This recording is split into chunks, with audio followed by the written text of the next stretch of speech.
When the Galactic Council tested Earth-human Defiance, shocked everyone. The message arrived on a Tuesday. Not through diplomatic channels, not through carefully arranged first contact protocols that humanity had dreamed about for centuries.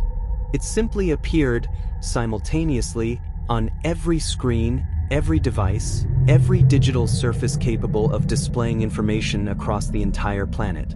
Ambassador Lena Ortiz was in her apartment in Geneva when her coffee maker's display flickered and showed alien script that somehow, impossibly, her brain could read. Earth, you have been selected for compliance evaluation. Prepare for assessment.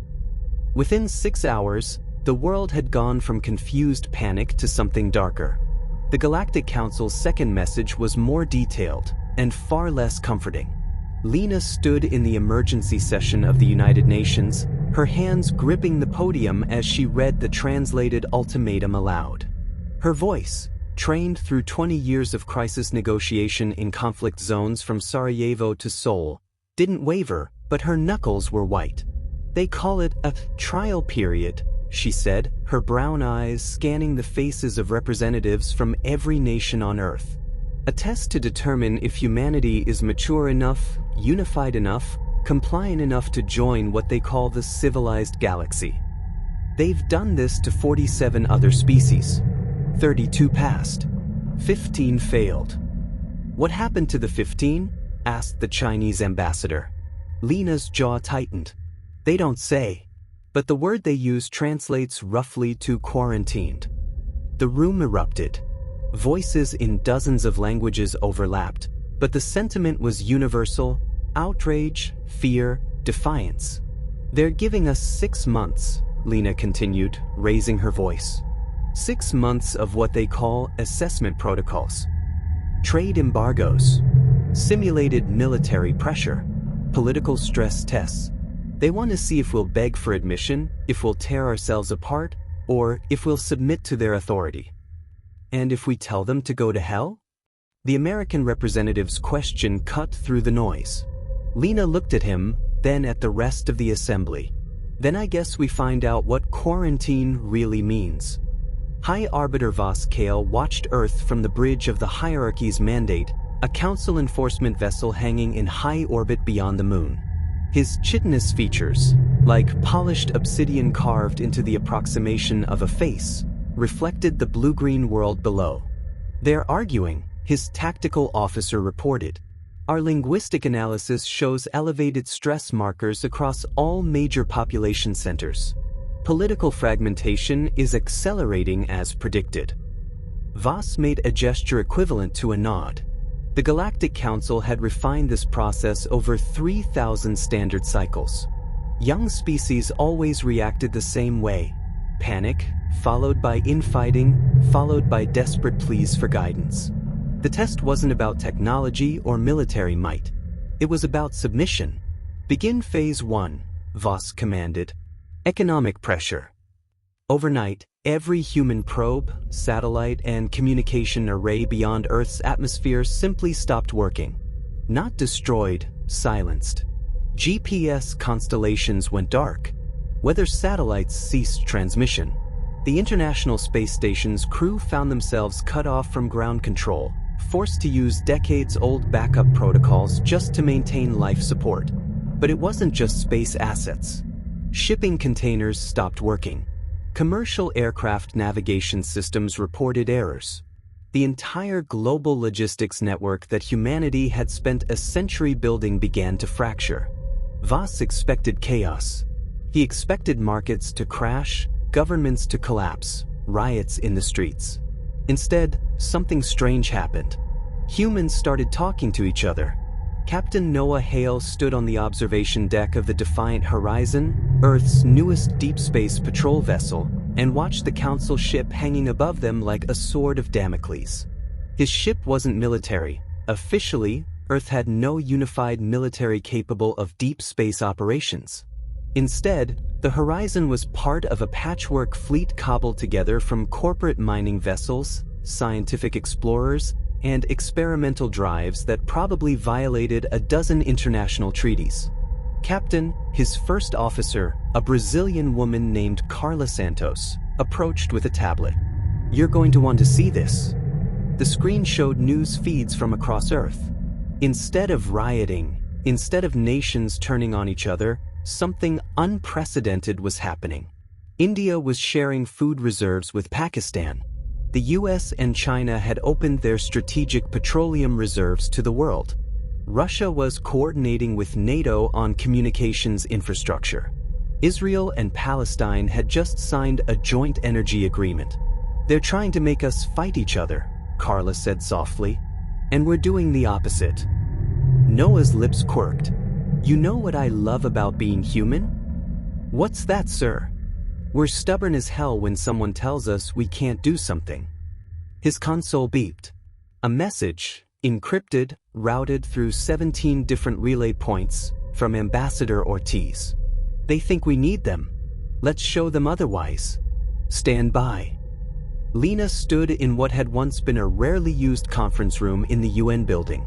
Now it was the heart of something that had never existed before, the United Earth Coordination Council. Not a world government. Humanity wasn't ready for that, might never be ready for that, but something else. A coalition. A partnership born of spite and defiance. "We've run the numbers," said Dr. James Okonkwo, a Nigerian economist who'd won the Nobel Prize last year. "If we implement strict rationing, redirect military spending to civilian infrastructure, and share technological resources across borders, we can maintain current living standards for approximately 14 months. Maybe longer if we get creative." "That's 8 months beyond their test period," Lena noted. "Exactly." James smiled. It wasn't a happy smile. It was the smile of a man who just found a loophole in a contract. "They want to see if we'll break. We just need to prove we won't." But Lena was already thinking 3 moves ahead. She'd negotiated with warlords and dictators, with corporate raiders and religious extremists. She knew one thing for certain: bullies didn't stop unless you hit back. "James, keep working on the sustainability models. I need to make a call." She walked to a secure communication station. Ironic, since the council could probably hear every word, and composed a message. Not to the council. To Noah Hale. "How many ships can you get flight ready in 72 hours? The response came back in 30 seconds. "How many do you need?" Lena felt a fierce pride in her chest. This was humanity. Fractious, argumentative, impossible to govern, but when pushed to the wall, absolutely unbreakable. All of them. Vas Kale was beginning to feel something he hadn't experienced in 300 cycles. Uncertainty. "Hi Arbiter, our sociological models are failing," his analyst reported. Her bioluminescent patterns flickered with confusion. Humans are not following predicted stress response patterns. Instead of fragmenting, their cooperation index has increased by 47%. "That's impossible," Voss said flatly. "Earth's political structure is inherently unstable. We've documented hundreds of active conflicts." Sir, past tense. 70% of active hostilities have ceased in the last 2 weeks. They're calling it the Unity Protocols. It's not formal peace, more like a mutual agreement to table differences until the Council's test concludes. Voss felt his confidence waver for the first time. Begin Phase 2. Military pressure. He authorized the deployment of 3 Council frigates into Earth's orbital space, along with a series of simulated attack runs on major cities. Non-lethal, of course. Actual violence would violate 17 different Council accords, but designed to inspire terror. The frigates descended from high orbit, their weapons systems locked but visible, their sensor arrays painting targets across London, Beijing, Sao Paulo, Lagos. And Earth responded. Not with panic. Not with surrender. With defiance. Noah watched the Council ships descend and felt his heart rate slow into what Carla called his combat calm. The Defiant Horizon was 30 kilometers out, technically not interfering, but close enough to see everything. "Sir, I'm picking up launches," Carla reported. "Multiple launches." Worldwide. Noah's screen lit up with trajectories. Hundreds of them. From every space-capable nation and several that weren't supposed to be space-capable at all. "What the hell are they launching?" he muttered. Then the first wave reached the Council ships, and Noah started laughing. They weren't missiles. They were satellites. CubeSats, actually cheap, mass-produced orbital platforms that universities had been using for decades. Thousands of them, flooding the space around the Council frigates, creating a debris field that made maneuvering impossible without risking collisions. But it wasn't just passive obstruction. The satellites were broadcasting. Every frequency, every spectrum. Music, literature, art, scientific papers, the entirety of human Wikipedia in 700 languages. A data tsunami aimed directly at the Council ships. And embedded in all that data, encoded in patterns that took Noah a moment to recognize, was a single message repeating on loop. "We're not afraid of you. We're not begging. We're not leaving. This is our home. You don't get to test us." The Council ships retreated to high orbit within the hour. Lena watched the Council's withdrawal on screens around the coordination center and allowed herself a moment of satisfaction. Then her secure line buzzed. The encryption pattern told her who it was before she answered. Ambassador Ortiz. Vasquez's translated voice was controlled, but she could hear the strain underneath. "This is highly irregular." "So is showing up uninvited and threatening my planet," Lena replied calmly. "You want to talk? Let's talk. Face to face. On Earth." There was a long pause. The Council does not negotiate with pre-approval species. "Then I guess we're done here." Lena reached for the disconnect button. "Wait." The word came quickly. Too quickly. "I will come. Alone. To demonstrate the Council's commitment to diplomatic resolution." Lena smiled. "Geneva. Tomorrow. Coordinates will follow. And Arbiter? Bring comfortable shoes. We're going to walk and talk." She ended the call and immediately contacted Noah. "He's coming down. I need you to do something for me." "Name it." "Make sure he sees everything. The good, the bad, all of it. I want him to understand what he's trying to break." Voss materialized in a Geneva park at dawn, his shuttle cloaked in nearby orbit. He'd studied Earth for months, reviewed all the data, watched endless streams of human media. But standing here, breathing the air, feeling the gravity, it was different. Ambassador Ortiz was waiting on a bench, 2 paper cups of steaming liquid beside her. She didn't stand, didn't bow, just gestured to the seat next to her. "Coffee," she said. "Fair warning, it's addictive. Most human vices are." Voss sat carefully. His exoskeleton wasn't designed for human furniture, but he managed. "You understand that what your species did yesterday was an act of extreme hostility." "Was it?" Lena sipped her coffee. "We didn't fire a single weapon. Didn't threaten your ships. Just made it inconvenient for you to threaten us. If that's hostile, what would you call descending on civilian population centers with active weapons locks?" "A test," Voss said automatically. "Exactly." Lena turned to look at him. "A test we didn't ask for. A test we don't need. A test that assumes we want what you're offering. Every species wants Council membership. It's access to technology we'll develop ourselves. Trade networks we can build independently. Security you've demonstrated you won't provide unless we grovel for it." Lena's voice was steady, matter of fact. "Hi, Arbiter. I've spent my whole career studying conflict. You know what the biggest mistake powerful entities make." Voss didn't answer. They assume everyone wants to be them, that their model is the only valid one, that submission is the same as wisdom. She stood. "Come on. I want to show you something." They walked through Geneva as the city woke up. Voss watched humans, so much smaller and frilier than most Council species, moving with purpose. A street musician setting up despite the economic pressure. A cafe owner opening despite supply chain disruptions. Children walking to school, laughing. You see chaos, Lena said quietly. We see adaptation. You see fragmentation. We see diversity. You test us to see if we'll break.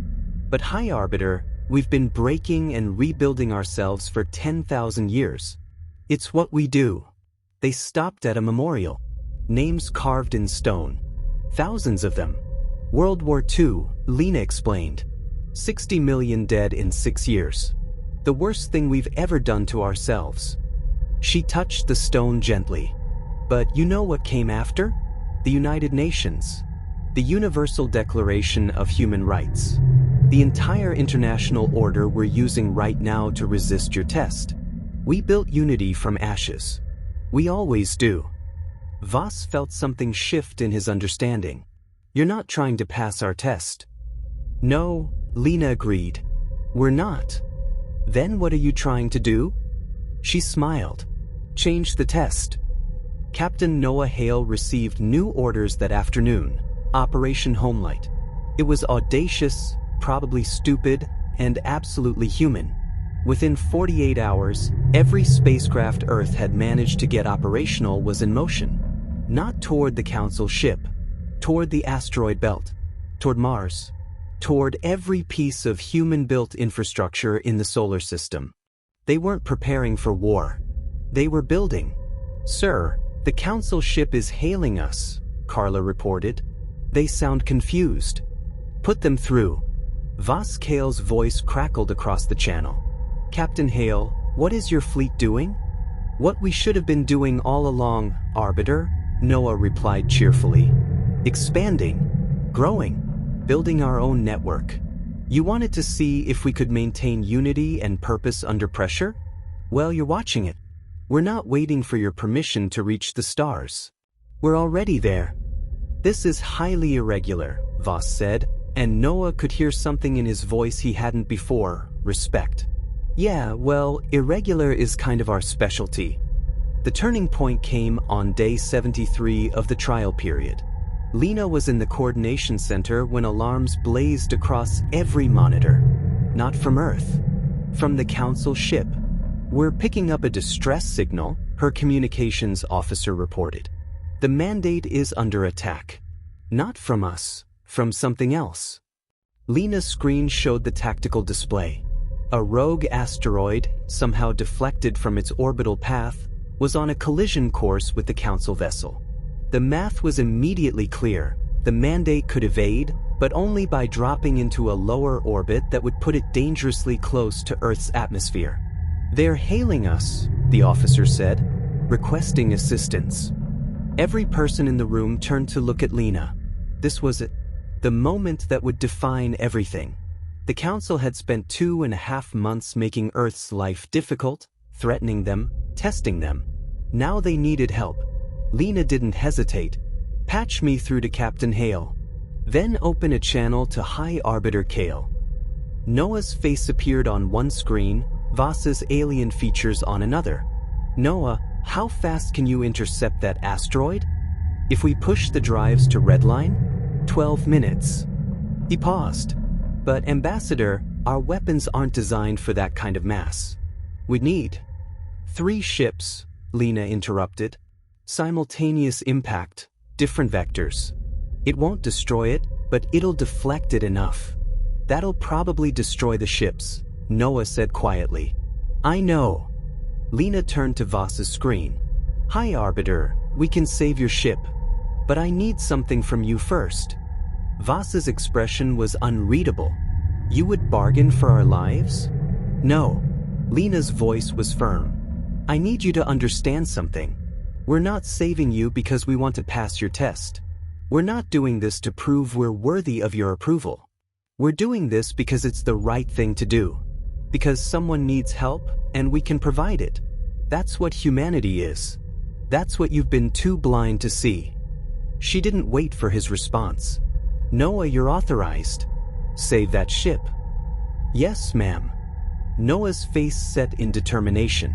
Carla, get me the Columbia and the Mumbai. Tell them we're going loud. 3 ships, 3 crews, all volunteers.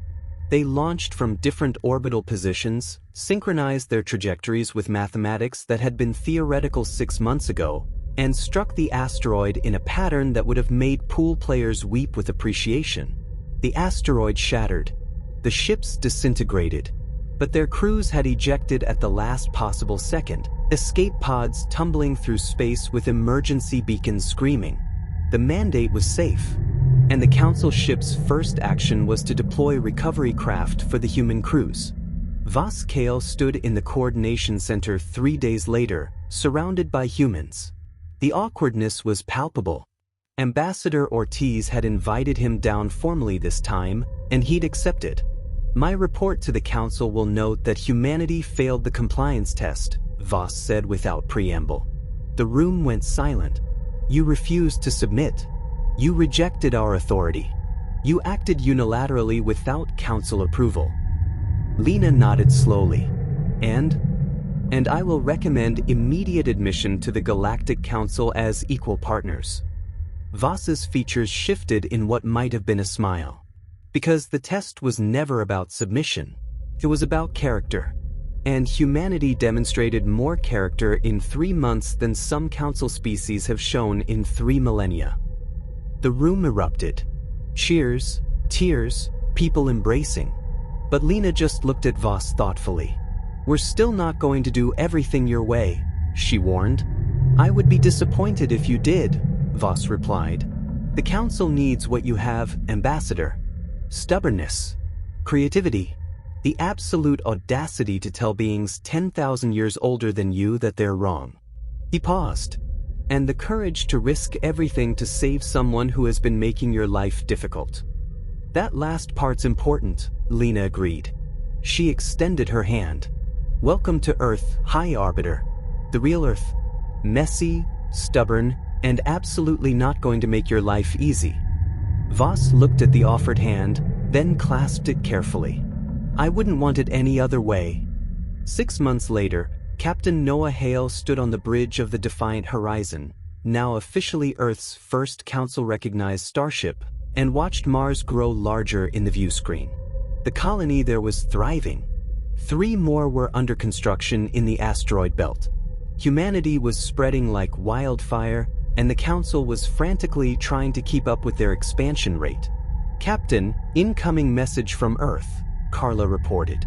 It's Ambassador Ortiz. Lena's face appeared on screen. She looked tired but happy.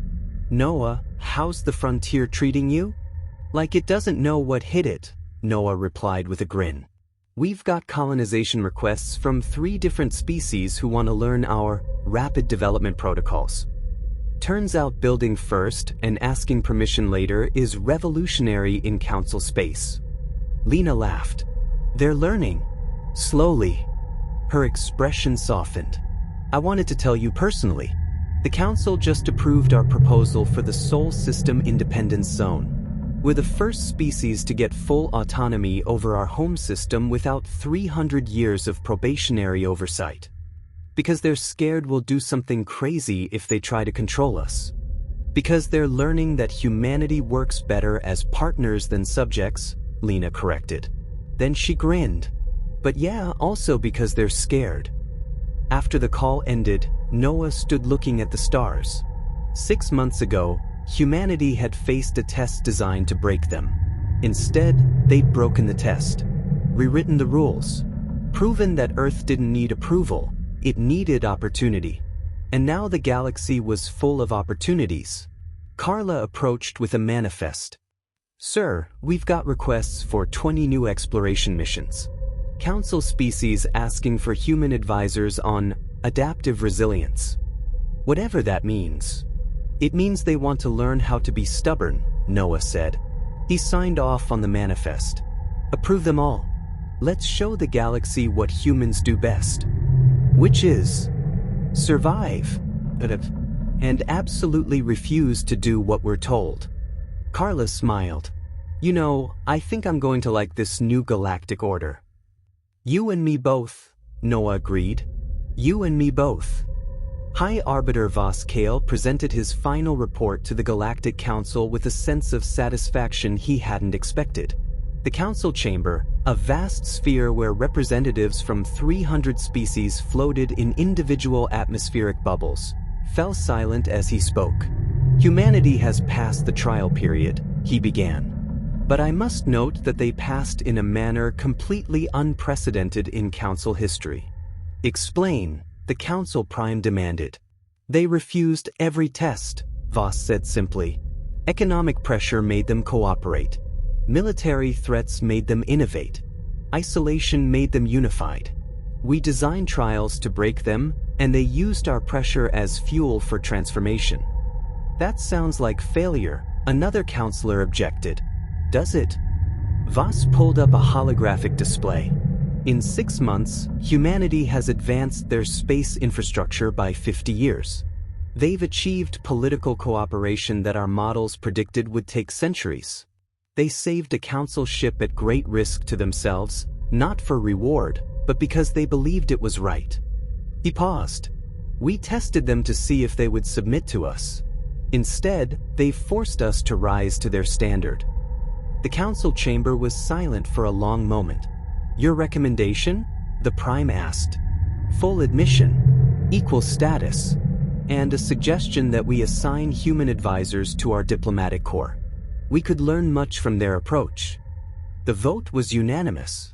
As Voss left the chamber, he pulled up a personal message that Ambassador Ortiz had sent him earlier that day.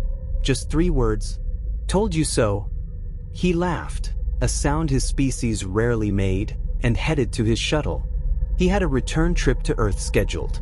Ambassador Ortiz had invited him to something called a barbecue, and he'd learned that when humans invited you to share food, refusing was unwise. The galaxy had tested Earth. Earth had passed by refusing to play by the rules. And now, slowly but inevitably, the galaxy was beginning to realize that perhaps humanity's rules were better. The stubborn, fractious, impossible species from the 3rd planet around an unremarkable star had done the unthinkable. They'd made the Galactic Council adapt to them. And that, Voss reflected as his shuttle entered Earth's atmosphere, was the most human thing of all. I'll create this complete HFY story package for you, proceeding through all 4 steps systematically.